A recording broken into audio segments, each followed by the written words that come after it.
جو خواتین وضو کے بعد شیشہ دیکھتی ہیں وہ پہلے یہ بیان ضرور سن لیں۔ بسم اللہ الرحمن الرحیم۔ محترم ناظرین، وضو کے بعد شیشہ دیکھنا چاہیے یا نہیں؟ کیا وضو کرتے وقت شیشہ دیکھ لیا تو کیا اس سے وضو رہے گا یا پھر ٹوٹ جائے گا؟ تو ناظرین، سب سے پہلے ہم آپ کو وضو اور اس کی فضیلت کے بارے میں بتائیں گے۔ وضو صفائی کے ایک عمل کا نام ہے جو مسلمانوں پر نماز یا قرآن کو چھونے سے پہلے فرض ہے۔ اس میں پانی کی مدد سے منہ ہاتھ دھوئے جاتے ہیں اور مسح کیا جاتا ہے۔ مسلمانوں میں وضو کے مختلف طریقے رائج ہیں مگر کم و بیش ایک جیسے ہیں، اور اس کا بنیادی مقصد جسمانی اور روحانی پاکیزگی ہے۔ قرآن میں ایک آیت وضو کے نام سے موجود ہے جس میں وضو کے طریقہ پر روشنی پڑتی ہے۔ مندرجہ ذیل احادیث میں وضو کی بہت زیادہ فضیلت بیان ہوئی ہے۔ حضرت ابو ہریرہ رضی اللہ تعالیٰ عنہ سے مروی ہے کہ حضور صلی اللہ علیہ وآلہ وسلم نے فرمایا، جب کوئی مومن وضو کرتا ہے تو جس وقت چہرہ دھوتا ہے تو جیسے ہی چہرے سے پانی گرتا ہے یا پھر پانی کا آخری قطرہ گرتا ہے تو اس کے وہ گناہ جھڑ جاتے ہیں جو اس نے اپنی آنکھوں سے کیے تھے۔ جب وہ ہاتھ دھوتا ہے تو جیسے ہی ہاتھوں سے پانی کے قطرے گرتے ہیں یا پھر پانی کا آخری قطرہ گرتا ہے تو اس کے وہ گناہ بھی جھڑ جاتے ہیں جو اس نے ہاتھوں سے کیے تھے۔ اور جب وہ اپنے پاؤں کو دھوتا ہے تو جیسے ہی اس کے پاؤں سے پانی گرتا ہے یا پھر پانی کا آخری قطرہ گرتا ہے تو اس کے وہ تمام گناہ جھڑ جاتے ہیں جو اس نے اپنے پاؤں سے کیے تھے، یہاں تک کہ وہ گناہوں سے پاک ہو جاتا ہے۔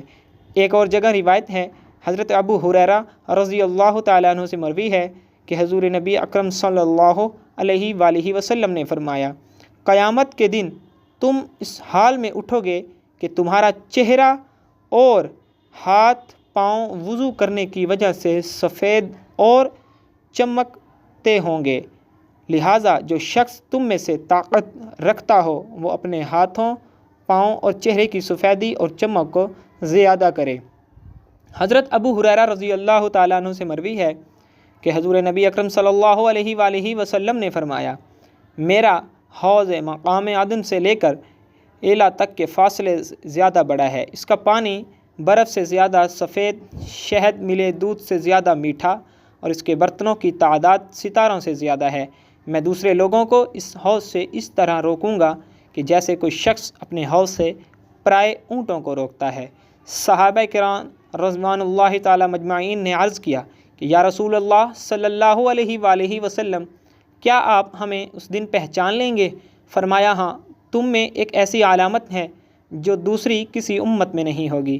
تم جس وقت حوض پر میرے پاس آؤ گے تو تمہارے چہرے اور پاؤں آثار وضو کی وجہ سے سفید اور چمکدار ہوں گے۔ حضرت عبداللہ بن مسعود رضی اللہ تعالیٰ عنہ سے روایت ہے کہ رسول اللہ صلی اللہ علیہ وآلہ وسلم آئینہ دیکھتے کے وقت یہ دعا پڑھتے تھے جس کا ترجمہ یہ ہے، اے اللہ، آپ نے مجھے بہت اچھا بنایا ہے، آپ میرے اخلاق بھی اچھے کر دیجئے۔ انسان فطری طور سے حسن و جمال کو پسند کرتا ہے۔ حسن و جمال کی دو قسمیں ہیں، ایک ظاہری حسن و جمال یعنی اپنا سراپا، دوسرے باطنی حسن و جمال جسے اخلاق کہتے ہیں۔ پہلے حسن دکھائی دیتا ہے اور بعد میں حسن دکھائی تو نہیں دیتا، لیکن اس کے انوار و برکات اور ثمرات انسانی زندگی میں ضرور دکھائی دیتے ہیں۔ ظاہری حسن میں چہرہ کو بڑی اہمیت حاصل ہے اور چہرے کے نشیب و فراز اور حسن سے شخصیت کا امتیاز ہوتا ہے، لیکن اللہ نے چہرے کو جسم کے ایسے حصے میں بنایا ہے کہ دوسرے تو اسے دیکھ سکتے ہیں، خود چہرے کا مالک اسے نہیں دیکھ سکتا۔ اس لیے خود اپنا چہرہ دیکھنے، اسے سنوارنے، بالوں میں کنگھا کرنے کے لیے انسان کو آئینہ دیکھنے کی ضرورت پڑتی ہے۔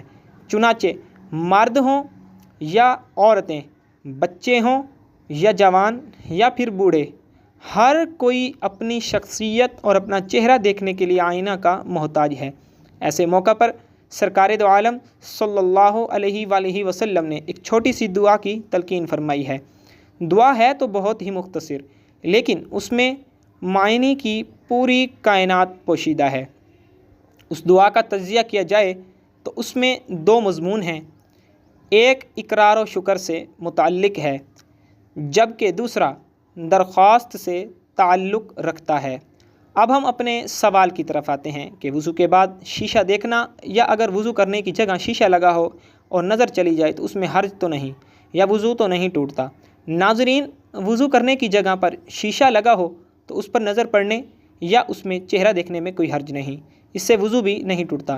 البتہ بعض لوگ اپنے غسل خانوں میں انسانی قد کے برابر آئینے لگاتے ہیں اور برہنہ ہوں تو دوران وضو یا غسل جسم کے اعضاء پر بھی نگاہ پڑتی ہے، ایسے آئینے دیکھنے سے گریز کرنا چاہیے۔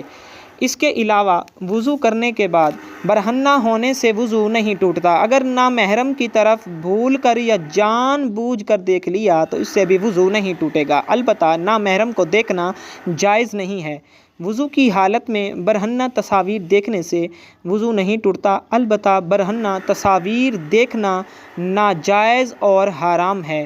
ناظرین، اس کے علاوہ شرمگاہ کو ہاتھ لگانے سے کیا وضو ٹوٹ جاتا ہے؟ شرمگاہ کو ہاتھ لگانے سے شرمگاہ کو ہاتھ لگانے سے وضو ٹوٹنے اور نہ ٹوٹنے دونوں کی احادیث ہیں اور دونوں ہی صحیح ہیں، جیسا کہ حضرت عبداللہ بن ابی بکر رضی اللہ تعالیٰ عنہ فرماتے ہیں کہ انہوں نے حضرت عروہ رضی اللہ تعالیٰ عنہ کو کہتے سنا، میں مروان بن حکم کے پاس گیا اور ان چیزوں کا تذکرہ کیا جن سے وضو ٹوٹ جاتا ہے۔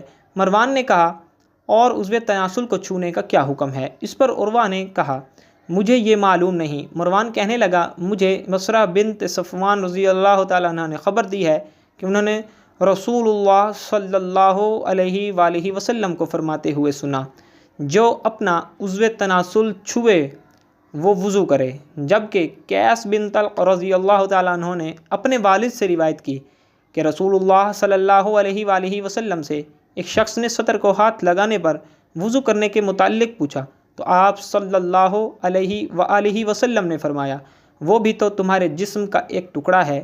مالک الموطا جلد اول رقم الحدیث 13۔ اسی طرح عطا بن ابی رباح رحمہ اللہ سے مروی ہے کہ عبداللہ بن عباس رضی اللہ تعالیٰ عنہ سے شرمگاہ کی نماز کے اندر چھو لینے کے بارے میں پوچھے گئے سوال کا جواب دیتے ہوئے فرمایا، میں اپنے سطر کو چھونے اور ناک کو چھونے میں فرق نہیں سمجھتا۔ حبان میں سیدنا ابو ہریرہ رضی اللہ تعالیٰ عنہ سے مروی ہے کہ رسول اللہ صلی اللہ علیہ وآلہ وسلم نے فرمایا، تم میں کسی کا ہاتھ اس کی شرمگاہ کو لگے اور ہاتھ اور شرمگاہ کے درمیان میں کوئی سطر و حجاب نہ ہو، یعنی ہاتھ براہ راست شرمگاہ کو مس کرے، تو اسے چاہیے کہ وہ وضو کرے۔ تو ناظرین، وضو کب اور کن چیزوں سے ٹوٹتا ہے یہ بھی بتاتے چلتے ہیں آپ کو۔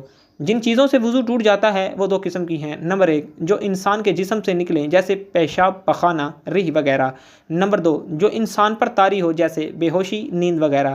پہلی قسم یعنی جسم انسانی سے نکلنے والی چیزوں کو بھی دو قسمیں ہوتی ہیں، ان میں نمبر 1 جو پیشاب و پخانہ کے راستے سے نکلے، نمبر 2 وہ جو باقی جسم کے کسی مقام سے نکلے جیسے قے، خون وغیرہ۔ ان دو راستوں کے علاوہ جسم کے باقی حصہ کے کسی مقام سے کچھ نکلنے کی یہ صورتیں ہیں۔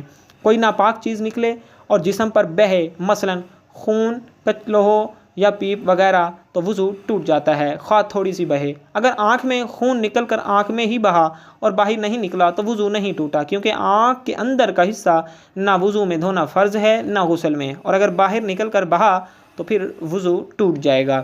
تو ناظرین، یہ تھی آج کی ہماری معلوماتی ویڈیو اگر آپ کو پسند آئے تو لائک اور شیئر ضرور کیجیے گا اور ہمارے چینل کو ضرور سبسکرائب کر لیجیے گا۔ تمام دیکھنے والے اور سننے والوں سے گزارش ہے کہ اللہ کے 99 ناموں میں سے ایک نام کمنٹ باکس میں ضرور لکھیے گا۔